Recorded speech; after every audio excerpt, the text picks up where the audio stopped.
Hi there, welcome to my YouTube channel. My name is Rick or Richard James Goetze, and I'm a Canadian author. I write short stories and I sell my short stories on Kobo.com and Amazon.ca to help the poor.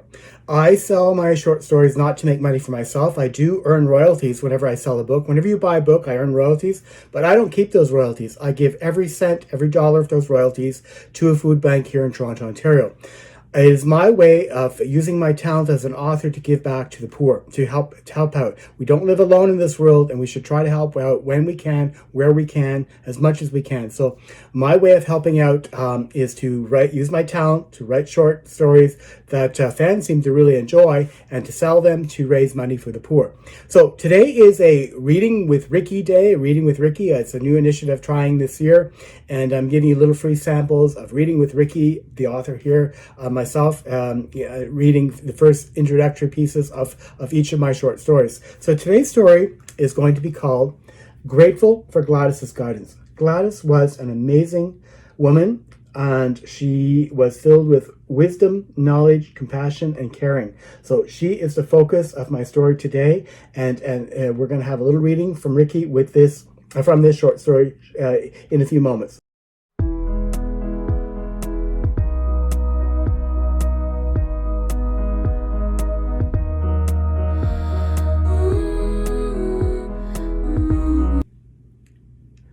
But before we get into our Reading with Ricky with Grateful for Gladys's Guidance today, I want to tell you a little bit more about myself. I've been writing short stories now, collections of short stories, since the year 2020. My first publication came out in 2021. In my career, I was also a writer, but I was writing technical and training documentation for the Government of Canada. Initially, when I retired, I wanted to volunteer to help the elderly. I was going to work in old age homes and read to the elderly.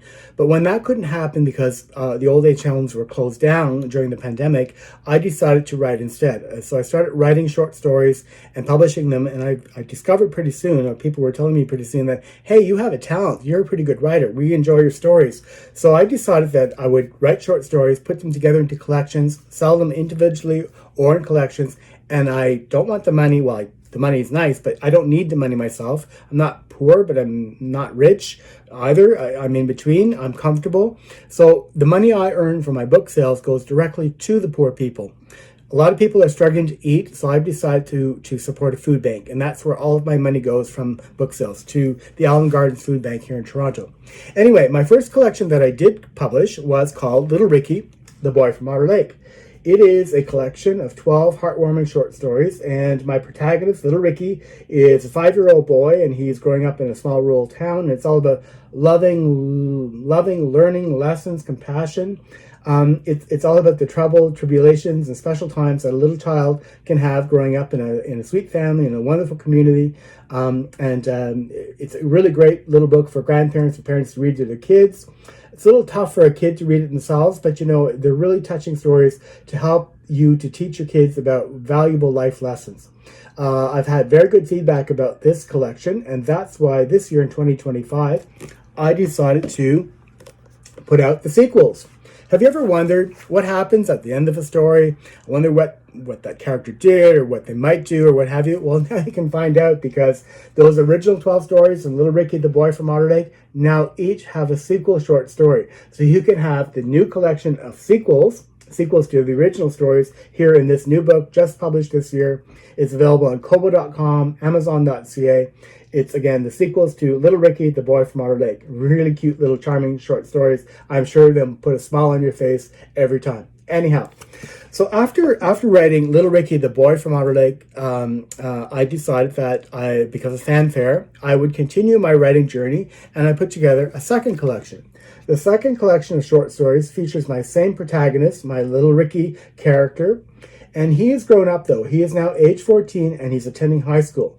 So this collection, equally 12, but sold in two parts. Part 1 has the first 6 stories. Part 2 has the second 6 stories. and it's been broken up in two parts because the stories were so long. I had to break up the book because Amazon would not allow me to publish a paperback with so many pages in it. So you can find these again on Amazon and on Kobo. But anyway, my protagonist grew up and he's now in high school.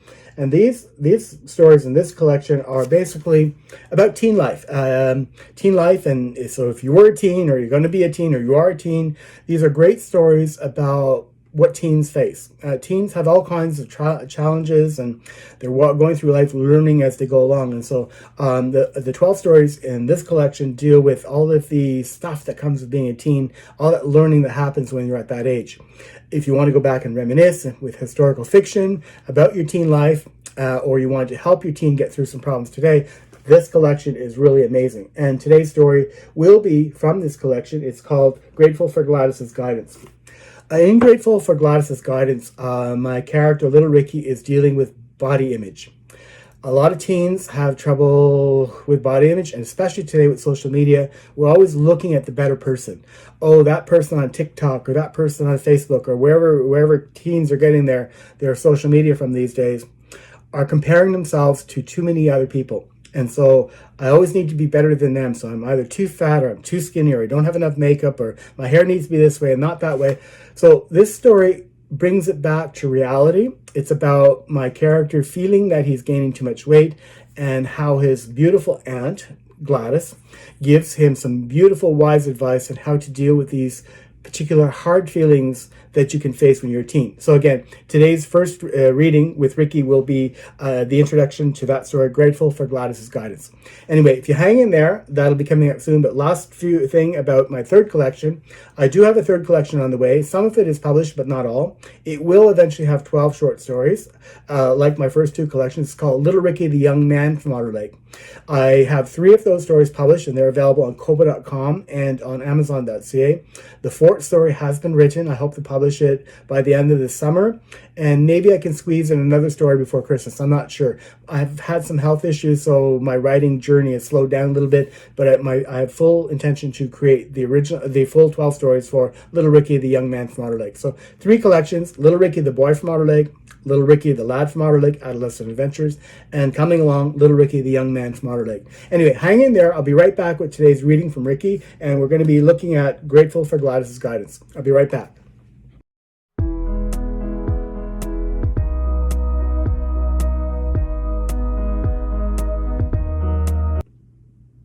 Excellent. Welcome back. Thanks for your patience. So now let's have a reading with Ricky from Little Ricky, the Lad from Otter Lake, Adolescent Adventures, Grateful for Gladys's Guidance. It was July 1979. The July heat emanating from the hot sun hovered above the earth. It sat there motionless, suspended like a heavy sack of potatoes. The scorching sun slowly baked everyone and everything that its rays could reach. Since Dominion Day on July 1st, people who were out in the searing heat were reduced to wearing nothing more than a light cotton t-shirt, shorts, and sandals. Most boys even skipped wearing their t-shirts and went about bare-chested, while the gals opted for short shorts and a bathing suit top. Any exposed skin, however, if left uncovered too long, reddened and blistered. Though it was a thing to actually lay out in the sun and to toast one's skin to a golden color in the late 70s, most ended up with red-hot sunburns. There was no summer breeze to stir the air, and it was quite stifling. In attempts to find some comfort, most folks from the town of Otter Lake, Quebec, and its surrounding communities sought out any available shady patch, a spot in front of an electric fan, or if fortunate to be rich enough to have one, to sit in front of a most ingenious invention, an air conditioning unit. All others, especially the youngsters, made several daily trips to the nearest lake, stream, or creek to dip into the water for a cool down. Otter Lake was a fortunate town in this regard, because it had several lakes close by, such as Hughes Lake, Leslie Lake, Farm Lake, McQuaig Lake, Clark Lake, and Otter Lake within walking distance, or within a very short car or bicycle ride. In fact, Farm Lake was right in the middle of the town. On occasion, some townsfolk, despite the hefty prices, had backyard above-ground pools installed, and those yards quickly got filled with visiting friends, family, and neighbors. Ricky, however, had other plans. His way to cool down was to feast upon yet another creamy cold milkshake, or a delectable soft-serve large ice cream cone. With cash in his pocket, He was heading out once again on his way to Kern's ice cream stand. Ricky, the lad from Otter Lake, a typical West Quebec teenager, was very happy that once and for all, summer vacation, 2 whole blissful months of summer away from school, was well underway.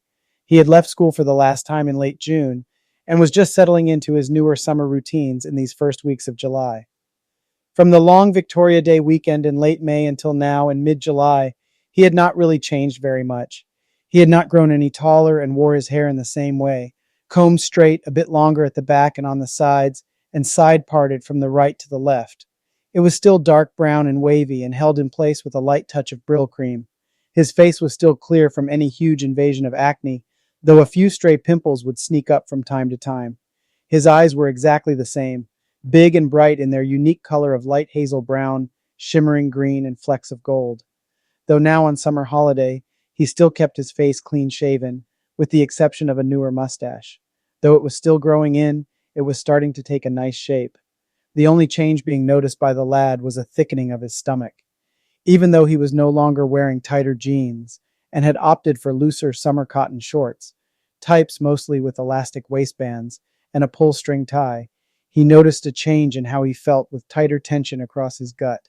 His cheeks, his chin, and his neck as well suddenly seemed to have more flesh on them. It was a fact that he was still ignoring, but he had put on weight. He was getting fat. So that is the beginning of Little Ricky, the lad from Otter Lake, Adolescent Adventures, grateful for Gladys's guidance. Aunt Gladys has a great bunch of advice to bestow to this little lad from Otter Lake, and it's helpful advice that can help anyone who's struggling with body image.